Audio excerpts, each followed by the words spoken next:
Hi friends, എല്ലാവർക്കും നമസ്കാരം. ഇന്ന് നമ്മൾ നല്ല ടേസ്റ്റി ആയിട്ടുള്ളൊരു പലഹാരത്തിൻ്റെ റെസിപ്പി ആയിട്ടോ കാണിക്കുന്നത്. നമ്മുടെ അടുത്തൊക്കെ എപ്പോഴും ഉണ്ടാകുന്ന കുറച്ച് സാധനങ്ങളൊക്കെ വെച്ചിട്ട് എളുപ്പത്തിൽ ഉണ്ടാക്കാവുന്ന നല്ലൊരു നാടൻ പലഹാരമാണ്. അപ്പോൾ അതെങ്ങനെ ചെയ്യാൻ നോക്കാം. അപ്പോൾ ആദ്യം ഇതിന് വേണ്ടിയിട്ടൊരു പാനിൽ കുറച്ച് നെയ്യ് ഇതുപോലെ ഒന്ന് ചൂടാക്കി എടുത്തിട്ടുണ്ട്. നെയ്യോ വെളിച്ചെണ്ണയോ ഏത് വേണമെങ്കിലും എടുക്കാം. നെയ്യാവുമ്പോഴാണ് കുറച്ച് കൂടുതൽ ടേസ്റ്റ് ഉണ്ടാവുക.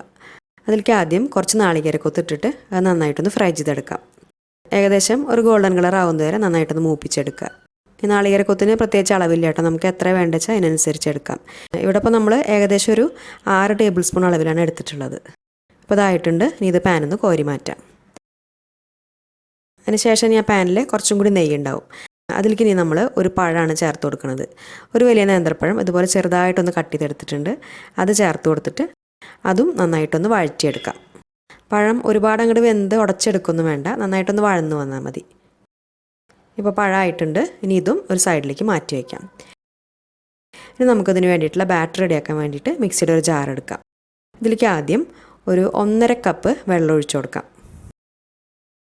അതിന് ശേഷം അതിലേക്ക് 1 കപ്പ് ഗോതമ്പ് പൊടിയും 1/2 കപ്പ് അരിപ്പൊടിയും ചേർത്ത് കൊടുക്കാം. അരിപ്പൊടി എന്ന് പറയുമ്പോൾ നമ്മൾ ഇടിയപ്പത്തിനും പത്തിരിക്കൊക്കെ വേണ്ടി എടുക്കുന്ന നൈസായിട്ടുള്ള അരിപ്പൊടി വേണം ചേർക്കാൻ. പിന്നെ അതിൻ്റെ കൂടെ തന്നെ ഒരു 1/4 കപ്പ് നാളികേരം ചിരകിയതും 1/2 ടീസ്പൂൺ ജീരകവും ചേർത്ത് കൊടുക്കാം, നല്ല ജീരകം. എന്നിട്ട് എല്ലാം കൂടിയിട്ട് ആദ്യം ഇതുപോലെ നന്നായിട്ടൊന്ന് അങ്ങോട്ട് മിക്സാക്കി എടുക്കാം. അപ്പോൾ പൊടികളൊക്കെ നമ്മളിതുപോലെ അരച്ചെടുക്കുമ്പോൾ ആദ്യം മിക്സി ജാറിലേക്ക് വെള്ളം ഒഴിച്ചതിന് ശേഷം പൊടികൾ ഇട്ട് കൊടുത്തിട്ട് ഇതുപോലെ ഒന്ന് മിക്സാക്കിയതിന് ശേഷം അരച്ചെടുക്കുകയാണെങ്കിൽ പെട്ടെന്ന് അരഞ്ഞു കിട്ടും.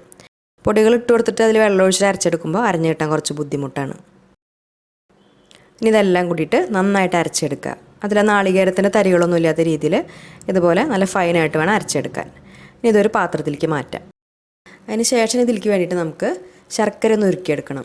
അപ്പോൾ ഒരു 4 അച്ച് ശർക്കരയായിട്ടോ എടുത്തിരിക്കുന്നത്. ഏകദേശം ഒരു 225 ഗ്രാമൊക്കെ വരും. അതിലേക്ക് ഏകദേശം ഒരു 1/2 കപ്പ് വെള്ളം ഒഴിച്ചു കൊടുത്തിട്ട് ശർക്കര നന്നായിട്ടൊന്ന് അലിയിച്ചെടുക്കുക. ജസ്റ്റ് ഒന്ന് മെൽട്ടാക്കി എടുത്താൽ മതി. ഒരുപാട് നമ്മൾ തിളപ്പിച്ച് കുറുക്കിയെടുക്കൊന്നും വേണ്ട, നൂൽപ്പരുവൊന്നും ആവേണ്ട ആവശ്യമില്ല. നന്നായിട്ടൊന്ന് അലിഞ്ഞു വന്നാൽ മാത്രം മതി. ഇനി ഈ ശർക്കരപ്പാനി നമ്മൾ ഇതേ ചൂടോടുകൂടി തന്നെ നമ്മൾ നേരത്തെ റെഡിയാക്കി വെച്ചിട്ടുള്ള ആ മാവിലേക്ക് ഒഴിച്ചു കൊടുക്കുകയാണ് വേണ്ടത്. അതിൽ പൊടികളൊക്കെ ഉണ്ടാവുമല്ലോ, അതൊന്നും മാറാൻ വേണ്ടിയിട്ട് അതുപോലെ ഒരു അരിപ്പ വെച്ചിട്ട് നന്നായിട്ടൊന്ന് അരിച്ചൊഴിച്ചു കൊടുക്കാം. എന്നിട്ടത് പെട്ടെന്ന് തന്നെ നന്നായിട്ട് മിക്സാക്കി എടുക്കുക. നല്ല ചൂടുള്ള ശർക്കരപ്പാനി ആയതുകൊണ്ട് മാവ് പെട്ടെന്ന് കട്ടിയായി പോകാൻ ചാൻസ് ഉണ്ട്. അപ്പോൾ പെട്ടെന്ന് തന്നെ അതുപോലെ നന്നായിട്ട് മിക്സാക്കി എടുക്കണം. അപ്പോൾ ഈ ഒരു മാവിൻ്റെ പരുവം കണ്ടില്ലേ, ഇതുപോലെ കുറച്ചൊന്ന് ലൂസായിട്ടാണ് വേണ്ടത്. നമ്മുടെ കലത്തപ്പത്തിൻ്റെ മാവ് പോലെ കുറച്ചൊന്ന് ലൂസായിട്ട് വേണം. അപ്പോൾ അതിൽ വെള്ളം ചേർക്കുമ്പോൾ നമ്മൾ ശ്രദ്ധിക്കണം. ഇവിടെ ഇപ്പോൾ നമ്മൾ മൊത്തത്തിൽ ഏകദേശം ഒരു 2 കപ്പിനടുത്ത് വെള്ളമാണ് ചേർത്തിരിക്കുന്നത്, അരച്ചെടുക്കാനും പിന്നെ ശർക്കരപ്പാനിയിലും കൂടിയിട്ട്. നമ്മളെടുക്കുന്ന അരിപ്പൊടിക്കും ഗോതമ്പ് പൊടിക്കും അനുസരിച്ചൊക്കെ വെള്ളത്തിൻ്റെ അളവിൽ വ്യത്യാസം ഉണ്ടാവും. അപ്പോൾ നോക്കിയിട്ട് ചെയ്തെടുക്കുക. ഇതുപോലെ കുറച്ചൊന്ന് ലൂസായിട്ടാകുമ്പോഴാണ് അപ്പത്തിന് നല്ലൊരു ടെക്സ്ചർ വരുള്ളൂ. ഇനി ഇതിലേക്ക് നമ്മൾ നേരത്തെ വഴറ്റി വെച്ചിട്ടുള്ള ആ നേന്ത്രപ്പഴം വറുത്തെടുത്തിട്ടുള്ള നാളികേരക്കൊത്തും ചേർത്ത് കൊടുക്കാം. നന്നായിട്ട് മിക്സാക്കി എടുക്കുക.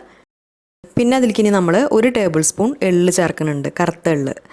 അതിനുശേഷം ഈ പലഹാരത്തിന് നല്ലൊരു ഫ്ലേവർ കിട്ടാൻ വേണ്ടിയിട്ട് ഒരു 1/2 ടീസ്പൂൺ ഏലക്കപ്പൊടി ചേർക്കാം. ഏലക്കപ്പൊടി ചേർത്ത് കഴിഞ്ഞാൽ പിന്നെ അവസാനമായിട്ട് അതിലേക്ക് നമുക്ക് അതിലെ മധുരം ഒന്ന് ബാലൻസ് ചെയ്യാൻ വേണ്ടിയിട്ട് ഒരു നുള്ള് ഉപ്പ് ചേർത്ത് കൊടുക്കാം. പിന്നെ അതിൻ്റെ കൂടെ തന്നെ ഒരു 1/4 ടീസ്പൂൺ അളവിൽ ബേക്കിംഗ് സോഡയും ചേർക്കുന്നുണ്ട്. ബേക്കിംഗ് സോഡ ചേർക്കാതെ ഇതുണ്ടാക്കിയെടുക്കാം. പക്ഷേ ബേക്കിംഗ് സോഡ ചേർക്കുമ്പോഴാണ് നമുക്കിതിന് കലത്തപ്പത്തിൻ്റെ ആ ഒരു ടെക്സ്ചറൊക്കെ കിട്ടുക. നിറയെ ഹോൾസൊക്കെ ഇട്ട് നല്ലൊരു ടെക്സ്ചർ കിട്ടുക. അപ്പോൾ ഇപ്പോൾ നമ്മുടെ ഈ അപ്പത്തിന് വേണ്ടിയിട്ടുള്ള മാവ് റെഡിയായി. ഇനി നമുക്കത് എങ്ങനെയാണ് ചുട്ടെടുക്കാൻ നോക്കാം. അപ്പോൾ അതിന് വേണ്ടിയിട്ട് ഇതുപോലെ ഇരുമ്പിൻ്റെ ഒരു ചീനച്ചട്ടിയാണ് എടുത്തിരിക്കുന്നത്. ചീനച്ചട്ടിയോ അല്ലെങ്കിൽ അപ്പച്ചട്ടി കയ്യിലുണ്ടെങ്കിൽ അതെടുത്താലും മതി. ചട്ടി നന്നായിട്ട് ചൂടായി വരുമ്പോൾ അതിലേക്ക് നമുക്ക് കുറച്ച് എണ്ണ ഒഴിച്ചു കൊടുക്കാം. വെളിച്ചെണ്ണ, നെയ്യോ ഏത് വേണമെങ്കിലും ചേർക്കാം. ഇതിന് ഒരുപാട് എണ്ണയൊന്നും ആവശ്യമില്ല, 1 ടീസ്പൂണൊക്കെ ചേർത്താൽ മതി.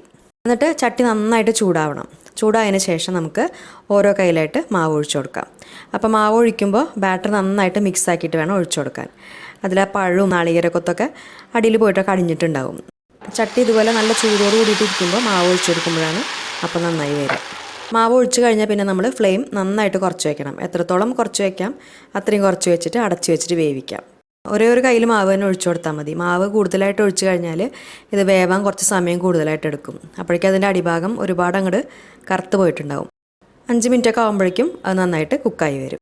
വെന്തോന്ന് അറിയാൻ വേണമെങ്കിൽ അതിന് നടുഭാഗത്ത് സ്ക്യൂറോ കത്തി എന്തെങ്കിലും വെച്ചിട്ടൊന്ന് കുത്തി നോക്കിയാലും മതി. കണ്ടില്ലേ, നല്ല അടിപൊളിയായിട്ട് തന്നെ വന്നിട്ടുണ്ട്. ഇനി അടുത്ത പ്രാവശ്യം മാവ് ഒഴിച്ചു കൊടുക്കുമ്പോഴത് ചട്ടി നന്നായിട്ട് ചൂടായിട്ടുണ്ടാവണം. അതിന് ശേഷം നേരത്തെ ചെയ്ത പോലെ തന്നെ അടച്ചു വെച്ചിട്ട് ചെറിയ ഫ്ലെയിമിൽ വേവിച്ചെടുക്കുക. ഇത്രയും മാവ് വെച്ചിട്ട് നമുക്കൊരു 10-12 അപ്പം വരെ ഉണ്ടാക്കിയെടുക്കാൻ പറ്റും. നല്ല സോഫ്റ്റ് ആയിട്ടുള്ള അപ്പമാണിത്. കഴിക്കാനത് നല്ല ടേസ്റ്റാണ്. നല്ല പഞ്ഞ പോലുള്ളൊരു ടെക്സ്ചറാണ്. പിന്നെ അതിൻ്റെ ഉൾഭാഗമൊക്കെ കണ്ടില്ലേ, നല്ല ആരൊക്കെ വന്നിട്ട് നല്ല അടിപൊളിയായിട്ട് തന്നെ കിട്ടിയിട്ടുണ്ട്. അപ്പോൾ ഈ റെസിപ്പി എല്ലാവർക്കും ഇഷ്ടമായി എന്ന് വിചാരിക്കുന്നു. ഈ രീതിയിൽ ചെയ്യാത്തവരുണ്ടെങ്കിൽ എന്തായാലും ഒന്ന് ഉണ്ടാക്കി നോക്കുക. എന്നിട്ട് ഫീഡ്ബാക്സ് ഒക്കെ മറക്കാതെ അറിയിക്കുക. പിന്നെ വീഡിയോ നിങ്ങൾക്ക് ഇഷ്ടപ്പെടുകയാണെങ്കിൽ ലൈക്ക് ചെയ്യാൻ മറക്കരുത്. അതുപോലെ ഫ്രണ്ട്സിനും ഫാമിലിക്കൊക്കെ വീഡിയോ ഒന്ന് ഷെയർ ചെയ്ത് കൊടുക്കുക. പിന്നെ നമ്മുടെ ചാനൽ സബ്സ്ക്രൈബ് ചെയ്യാതെ കാണുന്നവരുണ്ടെങ്കിൽ മറക്കാതെ ഒന്ന് സബ്സ്ക്രൈബ് ചെയ്ത് സപ്പോർട്ട് ചെയ്യുക. അപ്പോൾ നല്ലൊരു റെസിപ്പി വീഡിയോ ആയിട്ട് ഇനി വീണ്ടും കാണാം. താങ്ക്